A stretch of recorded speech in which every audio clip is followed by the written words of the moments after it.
so we're here with John Morris, aka Andy from Toy Story, and little Santa boy from Nightmare Before Christmas. And we are here to do his Q&A. We've got some cool questions to ask, and I hope you guys get some cool questions to ask as well. My first question personally, John, how did you get the voice of Andy? Yes, great question. I'm often asked this question. It's a good question. So basically, I started acting when I was 6 years old, and I took an acting class in San Francisco called Kids on Camera. And we did like on camera, voiceover, modeling. And what I liked most was the voiceover because I thought it was the most fun, and I still do. And so then there was like an agent showcase at the end of it. And I got an agent. I was lucky enough to get an agent. And then I started booking mostly on-camera auditions, for Chevron, like a Chevron commercial and a Zuzu commercial. Cool. Yeah, like an old... Yeah, and so I started doing like on-camera commercials, which was fun. And then I started doing a little bit of voiceover, and then came the audition for Andy. And so they said, we need someone to play a boy in this movie about him and his toys. It's the first feature-length animated film created with computers. It's like, whoa. That's one. Yeah. Thank you. And so I was 7 when I auditioned for Andy, and they said that we should bring a favorite toy to the audition. So my mom was like, okay, bring your favorite toy to the audition. And I brought all my X-Men action figures. And my mom was like, pick one. And I was like, no, I'm bringing them all because you get it. Like, I need to have all of them. And so, I had all of them, and I brought them in, and I like dumped them on the floor and started playing with them and creating the voices of like Wolverine and Professor X and Storm. And then later they said, well, that's what Andy does. As we see in the first movie and throughout, he like launches into play with his toys and is like totally immersed. So they wanted you in a natural setting. Yeah. And they just they were like, the way you play with your toys is how we picture Andy playing with his toys. And so, yeah. Really cool. But I think it's also like a lesson too. Like I didn't bring one toy. My gut instinct was like, bring all the X-Men, and it kind of paid off, That's awesome. Yeah. Do you have anything you want to know? To be honest with you, I'll be honest, I'm actually really starstruck. I'll be honest, I watched Toy Story growing up as a child. Literally, I'm sure we're all the same. Literally, everyone. Andy, yeah. Literally. But Oh. did you know that Toy Story was going to get so big and be so iconic? Not at first. Yeah. I mean, if we go back in time, Toy Story came out in 1995, and I started working on it in 1991. I feel a bit old. When I was I born. know. When I was born. This year is the 30th anniversary, which is crazy. So at the beginning, Pixar had a staff of like 30, and now they have like 2,000 staff members or something, so it was like really small, and they were showing me like storyboards and things, and I was like, oh, this is so cool, and like Andy and character drawings, but I didn't realize that it would be so like pioneering and huge. But then with the Disney connection, I started to see it like on buses and billboards, and I was like, that's the movie I'm in, like Toy Story. Yeah. And it was like, oh. Wow. And then at the premiere, I mean, I still can picture it like, sitting there with my family, and then seeing, Andy opens the first film, and it's like, oh my God, that's me. And everyone turns and looks at me, and I was like, whoa. Yeah. So cool. Yeah, it was very surreal in a good way. It's pretty surreal right now. Yeah. It is, yeah. Oh, good. Cool. Hopefully in a So, good way. I have a question. Yeah. Not many people know. Obviously, he was a little Santa boy in The Nightmare Before Christmas. Yeah. How did you get that role, and did you get to meet Tim Burton? I've got to know that. Yes. So it's funny you bring that up, because sometimes people come to my table and they're like, it's so cool you were Andy, but like I'm actually here for The Nightmare Before Christmas because they're like a fan of that, which I totally get. So I got the role of Andy, and then I started recording it, and then I booked Santa Boy and additional voices. So I was like one of the group of kids when you hear all those screams and like running up the stairs. Nice. Santa Boy says, Santa, and then pulls the head out of the package. But there were a bunch of scenes I worked on too with like the kids screaming. And yes, Tim Burton was there in San Francisco.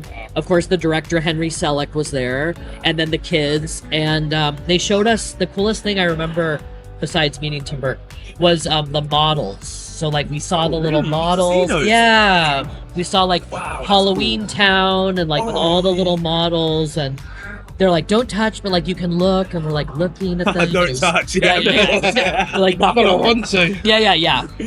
And it was so cool. It was like, see it in action. So that one I had a kind of a better idea of what it was going to look like because of the models and stuff. Yeah. Yeah. That's pretty good. Yeah. Do you have another question? Tom, did you get to meet the man himself when you were playing Andy? What man? Meaning Oh, Tom Hanks or Tom Tim Hanks. Allen? Tom Hanks. Yeah, so we all recorded individually, but then at the premieres, I got to meet Me too. I got to meet Tom Oh, Hanks wow. a few times, yeah, and Tim Allen and the rest of the cast. Did you get their autographs? Oh, please tell me you did. I don't think I did because the premieres and the red carpet, it's like so surreal and like almost disorienting. Kind of like fast forward and like that. Yeah. Yeah, like especially the part where they photograph you on the red carpet and there are like 30 cameras and they're like John, Andy, John. You're like, oh, hi. yeah. It's like it's a lot. It's I mean it's very cool, but it's just a lot. So I didn't get their autographs, but I did talk with them, and they basically were like, oh, you're Andy, because we all recorded separately and individually, and so it's like, oh, you're Andy, like awesome. And then I got to tell them that they did such a good job. There's kind of a fun story for Toy Story 4. Oh. I went to that premiere and we took a big like group cast photo as we always do. And then there was a security guard standing outside the men's restroom with his arms crossed. And I had a cast badge because there's teenage Andy at the beginning, the flashback. Yeah. And so I went to use the restroom, and who is in there washing his hands but Tom Hanks? Oh, wow. And I was like, oh my gosh. And he looked up, and I was like, hi, John Morris, voice of Andy. He's like, oh, yeah. And then we just chatted for a second in the men's restroom. In the toilet. With the security guard outside. Yeah. And he's like, you do? and he's washing, Why not? and he's washing his hands, and I'm saying in my head, just focus on Toy Story and Woody. But I'm inside my head, I'm going, oh my God, I love Forrest Gump. I mean, Castaway. I love Polar Express. I love, go on. Big, Money Pit. It's like you could just, I could talk about Tom Hanks movies all day.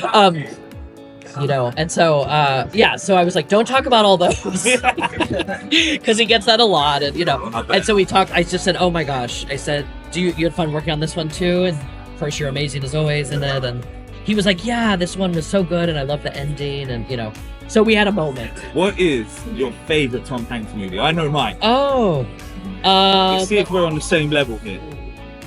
I know mine. I think I have to say Forrest Gump. Really? Yeah. So I like Forrest Gump, but Turner and Hooch has to be. Turner and Hooch has to be one. What about you? I'm big. Yeah, I love big. The What about you piano scene guys? in the Any store. others? Big. The piano scene in the store.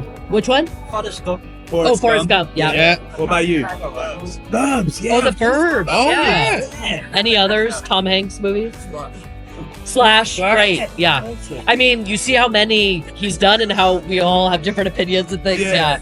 I think for me, Forrest Gump, I grew up watching it, and just the fact that it's like such a journey, like of his character, like through many decades. A massive character arc. Yeah, I think as an actor, yeah. Awesome. Yeah. Well, I don't have any more questions, but do any of you want to ask a question at all? Yeah. Go ahead. Ask a question. Yeah. I will try. And it's nice to meet you, by the way. You too. So my question is, when it came to the ending of Toy Story 3, Yeah. did you cry? Like Yes. when he was saying when he said thanks guys, and then you went, Yeah. went off the car. Yeah, so the question is, at the end of Toy Story 3, did I cry recording it? And the answer is yes. I know. Yeah, the answer is yes. So I was talking with the director, Lee Unkridge, and I read through the scene, and he's a really great director. All the Toy Story directors are really great. I lucked out. And he said, For Andy, this is a huge moment of transition. You know, he's saying goodbye to his childhood.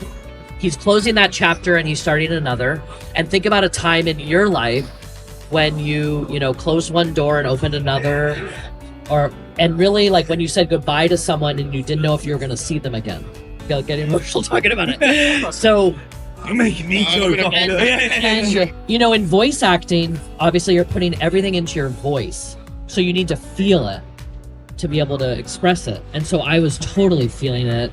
And I was thinking about like my grandparents and like that kind of thing. And, you know, and so a lot of people tell me that they're like, oh my God, I cried so hard, you know, with Toy Story 3. And it's like, yeah, it's incredibly emotional. And we all know what that is, like closing one door, opening another. Closing, yeah, and like leaving childhood and like going through your room, and you know, it's like that's very potent.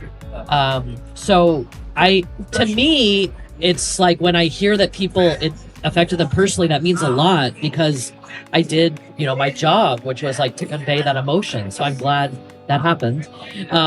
And yeah, still to this day when I watch it with my mom recently and we're both crying. You know, it's just like, oh my gosh. And the music and the animation and the everything, you know, and it pans up to the clouds and you're just like, and Woody says, so long, partner. It's just like, oh my gosh. Yeah. It's like, whew. Yeah. You get a little goosebumps. Yeah, for sure. So yeah, totally emotional. And they, you know, they were really good about giving me time and like, just take your time and yeah. Cool. Anyone else? Yeah, come up.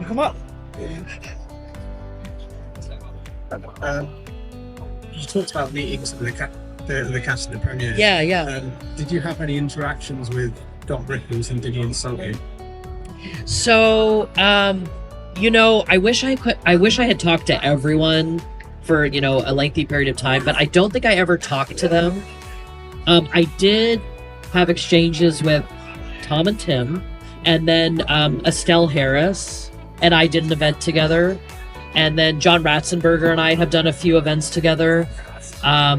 Behind us in line was Joan Cusack at the Toy Story 3 premiere, and so she really hit it off with my mom, actually. They were talking, and Joan was like, oh my gosh, like, your son did a really good job, which is really sweet. My mom was like, you did a really good job, and, you know, so that was really nice to talk with her a bit, and she's really down to earth and lovely.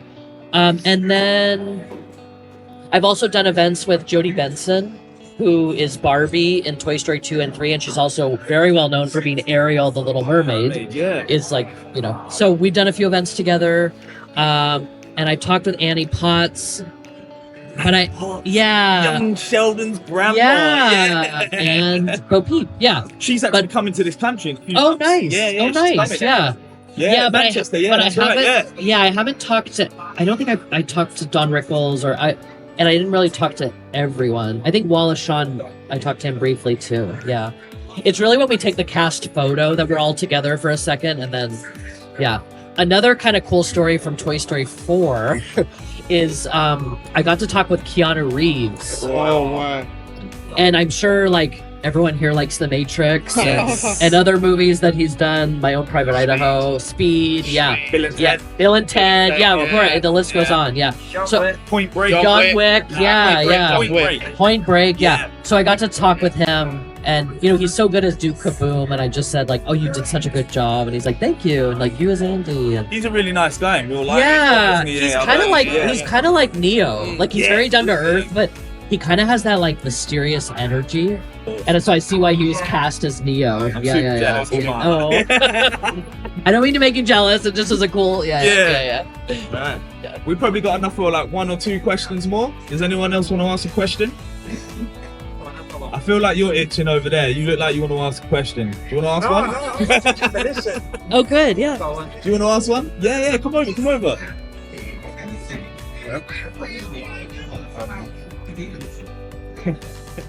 Take your time. I do have a question. You just make one up. No. Right, okay. So, how did it feel growing up with the Toy Story films as you went through them? So, Toy Story was the first of its kind. Yeah. Fully And then when it came to Toy Story 3, how it closed everything out, how did it actually feel for yourself? Because I was 17, exactly 17, Oh, when Toy yeah. Story 3 came out, Yeah. so it was like the perfect time for me. Yeah. So, and as I told you earlier, me and my brother, we also grew up with them in the cinema. We all, even as grown men, even Yeah. as grown men in their 30s now, we still go Yeah, we're still yeah. planning on seeing Toy Story 5. Yeah. I'm 34. 100%. Yeah. So Yeah. Toy Story, it was me, my brother, and everyone. It was all families, and then we're both in that all like when we just in a cab. and just- Yeah. Yeah. Great question. Thank you. So, We didn't hear the oh, question. you did- okay. Oh, sorry. It's all right. Yeah. So it's basically the question is, like, how did it feel for me growing up, voicing Andy and that experience? And gosh, I could talk about this for so long, but I'll try to keep it succinct. So a couple things. First of all, in real life, I'm older than Andy, and so that always helped me as an actor, especially Are with. you really? How old was Andy on number one? So in number one, he's 6, but I was like 7 to 11. And then in the second one, he's a few years older, but I was 13, 14. In the third one, he's 17, off to college, and then I was out of college. Oh, cool. And so I could just, been 3. yeah. So as an actor, I had to just sound a little younger. So you could relate a little bit as well, because you'd always Yeah, like exactly. So like when the director of, Leon Critch of Toy Story 3 said, what was it? You remember what it was like going through your room and packing everything up? It's like, yeah, I remember exactly what that was like. See, it's funny because we don't do that in the UK. When we Okay. go to college, we still live at home because our college is down the street. Right. Yeah. And I was going from San Francisco to LA, so I had to like pack it up, pack it all up. Yeah. And so I knew exactly what that was. And like how Andy says, Mom, I'm not leaving till Friday. And it's like, I knew what that was like. My mom being like, you have to pack, you have to pack, you have to pack. And so, yeah. So I drew on that experience. And then also like at events like these that I love to go to, I hear from fans like, oh my gosh, this is so nostalgic for me. This is my childhood on a table. I grew up with Andy, and I know what that is because I grew up as Andy. And and also with these films, my younger sibling and I especially used to watch Aladdin, Pocahontas, Lion King, Beauty and the Beast on VHS over and over and over. Yeah. You took me back now. Yeah. Yeah, And like, I collect them still. and so. I mean, we would watch them, we'd rewind, and we'd play it again. And my mom's like, why are you watching it again? It's like, I don't know, we just have to watch it again. And it's only 80 more minutes, we could do it. Yeah, so I know what that feeling is, and that's why I love to come to events too, because I love to hear your stories, and like people bring their VHS tapes and I sign them, and and so I know there's a lot of nostalgia. And I take it seriously. Like I'm really honored and to have voiced Andy. Of course, I feel very fortunate. Amazing characters, scripts, directors, cast, and it's also for me like you hear these statistics like 1 billion people saw the movie, and to me that's like a little overwhelming. And then when I meet people, it's like, okay, I'm meeting those billion. I'm not meeting all billion, but I'm meeting some of those billion people, and I'm hearing your stories, and that means a lot to me. Like the one-on-one, and signing things for nephews, and Nice. signing a Woody Pop for a nephew, and and like sometimes you're going to surprise someone with something, or sometimes they know it's coming, and just all of that I love, and it's really fun, and it's a way to kind of see the way the films have impacted, generations and the world. And Good. Just in closing, I just wanted to say thank you for coming. And how has your experience been in the UK so far? Because I know it's your first time, right, at a convention in the UK. yeah, this is my first UK convention. It's been awesome so far. Thank you to Richie and crew, so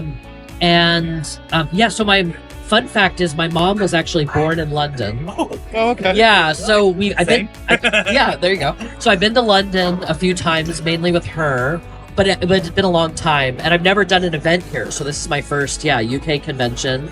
I was in Oxford in high school. I did like a brief summer program where we studied Shakespeare and art history, and I was at St. Peter's College, so it was cool to kind of go back there yesterday and look around. And obviously, Oxford has such an incredible like literary history with as all of you know, C.S. Lewis, J.R.R. Tolkien, Lewis Carroll. Yeah, so that was Even Harry Potter. Harry Potter. Yeah, like an incredible architecture. Yeah, so that was cool. And also it's cool for me to like go from San Francisco to Europe, obviously, and then to be in the UK and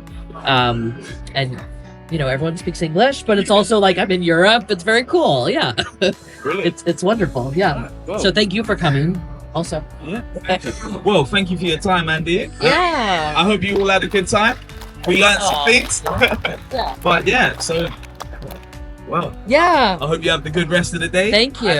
That's Andy's done. John Morris is done. Sorry. That's fine. Do you know what? I'm sticking with Andy. I'm sticking with Call me Andy. Andy. And I know some of you or most of you have come to the table, but feel free to come back or come visit the table and we can chat more. And Brilliant. Yeah. Right. Thank you all for coming. thank you. Right. Yeah.